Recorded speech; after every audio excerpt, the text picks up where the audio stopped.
Hello दोस्तों, आज हमने पटना, जो बिहार की राजधानी पटना, उर्दू गवर्नमेंट उर्दू लाइब्रेरी आए हैं चेयरमैन साहब से मिलने के लिए। आप लोगों के लिए, आपके मोटिवेशन के लिए, पढ़ाई कैसे करें, ड्रॉप आउट क्यों करते हैं, और भी कई चीज है। अस्सलाम वालेकुम सर। मोहम्मद सनाउल हक सर चैनल के नाम से ये चैनल चलता है। तो हमारा एक दो क्वेश्चन है जो बड़ी भी कह सकते हैं और छोटी भी कह सकते हैं, बट मुद्दा इसके पीछे बहुत बड़ा है। मुद्दा ये है सर कि 1 to 10 तक ड्रॉप आउट बच्चे होते हैं। ये क्यों होते हैं? ये तो चलो ठीक है, मजबूरी में होते हैं, पैसे की कमी की वजह से, फाइनेंशियली वीक होने की वजह से काम करना पड़ता है। 12 तक जाते जाते आपका 90% हो जाता है। मिडिल क्लास फैमिली जिसका बैकग्राउंड एजुकेशन है, वो पढ़ने की कोशिश करते हैं, आगे तैयारी वगैरह करते हैं, अच्छे से एजुकेशन लेते हैं। बट बिहार में खासतौर से 90% लोग सिर्फ डिग्री के लिए पढ़ रहे हैं और सरकारी स्कूल में पैसा लेने के लिए पढ़ रहे हैं। और भी कई चीज है जो आपको पहले से भी मालूम होगा, ऐड ऑन कर दें। इस अभियान में बिहार का एक एक बच्चा पढ़ेगा तभी तो बिहार आगे बढ़ेगा। देश का एक एक बच्चा पढ़ेगा तभी तो देश आगे बढ़ेगा। दोस्तों, इस अभियान में आपका स्वागत है। इस अभियान को जारी रखने के लिए सब्सक्राइब और फॉलो कर ले।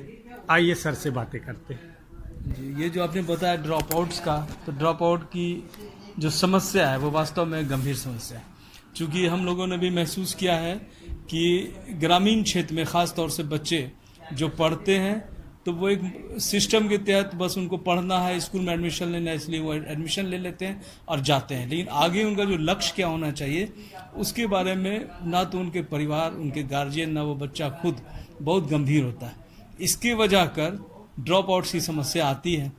दूसरी बात यह है कि जैसा हमने महसूस किया है, कई जगह पर हमारी पोस्टिंग भी रही है, वहाँ देखने को भी मिला कि उनकी आर्थिक स्थिति बहुत अच्छी नहीं रहती है। वैसे हालात में कम उम्र से ही बच्चों को या बच्चियों को काम करना पड़ता, अर्निंग के लिए उनको छोटा मोटा कुछ काम करना पड़ता है। इस वजह कर उनके जो गार्जियंस है उनका भी प्रेफरेंस ये हो जाता है, स्कूल ना भेजकर वो बच्चों को किसी काम में इंगेज कर देते हैं। अभी आप शायद भागलपुर के हैं, मैंने भागलपुर में भी मेरी पोस्टिंग रही, वहाँ भी मैंने देखा है, महसूस किया है कि कुछ लोग जो बहुत ही पिछड़े वर्ग से आ रहे हैं, उनके घर की बच्चियाँ अपनी पढ़ाई करने के बाद वो जब स्कूल से वापस लौटती हैं तो वहाँ पर एक चादर बुनने का काम होता है, उस चादर में झालर बनाने का काम होता है। तो मैंने देखा, महसूस किया है, 12, 13, 14 साल की लड़कियाँ जिन्हें पढ़ाई में जाना चाहिए था, स्कूल जाना चाहिए था, वो लोग स्कूल से लौटने के बाद और झालर बनाने का, चादर में झालर बनाने का काम करती हैं। उसी तरह से जमुई ज़िला है या फिर बिहार शरीफ है, उस तरह के बहुत सारे ज़िला ऐसे हैं जहाँ पर के बच्चियाँ ख़ास तौर से, और उनमें पढ़ाई की ज़्यादा कमी हो रही है। तो उन लोगों में क्या होता है कि उन लोग बीड़ी बनाने के काम में जुट जाते हैं बहुत जल्दी से। तो ये सब ऐसा है कि आप लोग जिस तरह के सामाजिक काम कर रहे हैं, मेरी आपसे भी गुजारिश होगी, आप नौजवान भी हैं, सामाजिक काम से जुड़े हुए हैं, कि लोगों को, आपको इस तरह से लोगों को जागृत करने की कोशिश करनी चाहिए कि पढ़ाई जो प्राथमिकता है उसको प्राथमिकता समझी जाए, और बच्चे को जो सिर्फ खाना पूरी करने के लिए स्कूल नहीं भेजा जाए। खाना पूरी जो आपने बताया वो है कि बच्चे जाते हैं, उनको मिड डे मील मिल गया, या आंगनवाड़ी केंद्र में गए छोटे बच्चे, आंगनवाड़ी केंद्र एक बहुत अच्छा उदाहरण है। वहाँ पर यह है कि बच्चों को शुरू से प्री स्कूल एजुकेशन दी जाती है ताकि उनको स्कूल जाने आने का आदत हो सके। तो वो भी बहुत अच्छा कंसेप्ट है जो भारत सरकार का है, पूरा वर्ल्ड वाइड आंगनवाड़ी केंद्र का सिस्टम है, तो वहाँ भी जाना चाहिए। उसके बाद प्राइमरी स्कूल में जो जाए बच्चे, तो वहाँ से उनको थोड़ी सी सीरियसनेस उनमें आनी चाहिए पढ़ाई के प्रति। ये तो बात है जी। सर, एक और बहुत बड़ा सवाल है कि लोग बोलते हैं कि पढ़ के क्या होगा, नौकरी तो मिलता नहीं है, बट शिक्षा का क्या इम्पोर्टेंस है? आप 2 लाइन या कुछ शब्दों में बोलो। एक शिक्षित व्यक्ति या पढ़ा लिखा व्यक्ति ही अच्छी सोच रख सकता है, और सरकार ने इस पर इतना खर्च किया है, बहुत आपको इतनी सहूलियात दी गई है एजुकेशन में कि हम देखते हैं, हमने तो एजुकेशन डिपार्टमेंट में भी रह चुका हूँ, कि हर लेवल पर सरकार आपके साथ खड़ी है, मदद करने के खड़ी है। छात्रों को ये देती है, उनको छात्रवृत्ति की राशि मिलती है, पोषाहार दिया जाता है, साइकिल दी जाती है, और फर्स्ट क्लास से पास करने वालों को अलग से प्रोत्साहन राशि मिलता है। तो सरकार की तरफ से मुझे नहीं लगता है कि बहुत भी कुछ भी कमी छोड़ी गई है। सिर्फ अब आगे बढ़ना है समाज को, बच्चों को, गार्जियन को, उनको जागरूक करने की ज़रूरत है। तो ये एक तो सरकार की ओर से सारी सुविधाएं दी जा रही है।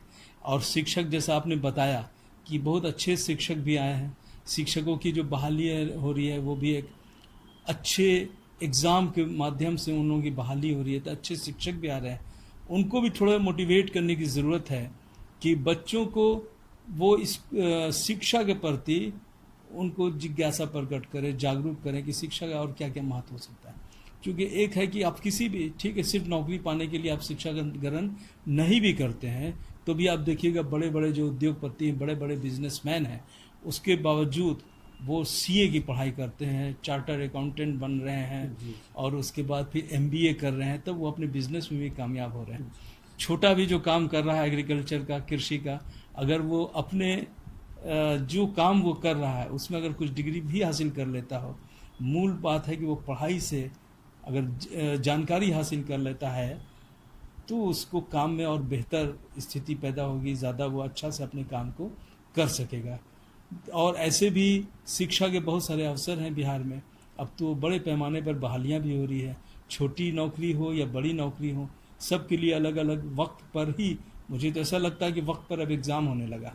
जो बीपीएससी का एग्ज़ाम बहुत पहले हुआ करता था 2 साल 3 साल पे, वो अब रेगुलराइज हो गया, हर साल हो रहा है। जुडिशरी का एग्ज़ाम हो रहा है, स्टाफ सिलेक्शन कमीशन के माध्यम से बहालियां हो रही है। उसके बाद फिर टीचर्स की बहुत बड़े पैमाने पर बहालियां हो रही है। तो ऐसी बात नहीं है कि आप सिर्फ पढ़ाई करने के बाद में बेरोज़गार ही आदमी रहे, उनको रोज़गार के बहुत सारे अवसर हैं। ज़रूरत इस बात की है कि आप जैसे नौजवान लोगों को जागरूक करें और मेहनत करें, ताकि बच्चे इसके प्रति गंभीर हो सकें और पढ़ाई के प्रति उनको भावना प्रकट हो।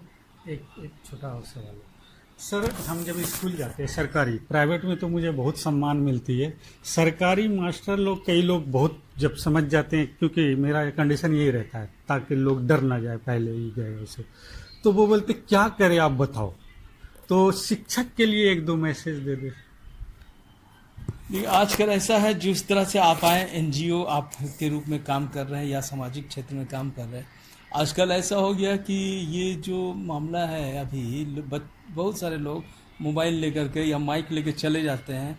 वो टीचर को, उनको प्रोत्साहित करने के बजाय उनको हतोत्साहित करने की कोशिश करते हैं। ये निगेटिव, इसीलिए वो देख करके आपसे भी कोई परहेज करने की कोशिश करते हैं। तो ठीक ठाक है सर जी, बट वो बोलते बोलिए हम करें क्या। वो खुद देखिए, अभी मेरे हाथ में, अभी आप जब आए थे तो मेरे हाथ में एक किताब थी जिस पर अभी हम कुछ पढ़ने की कोशिश कर रहे थे।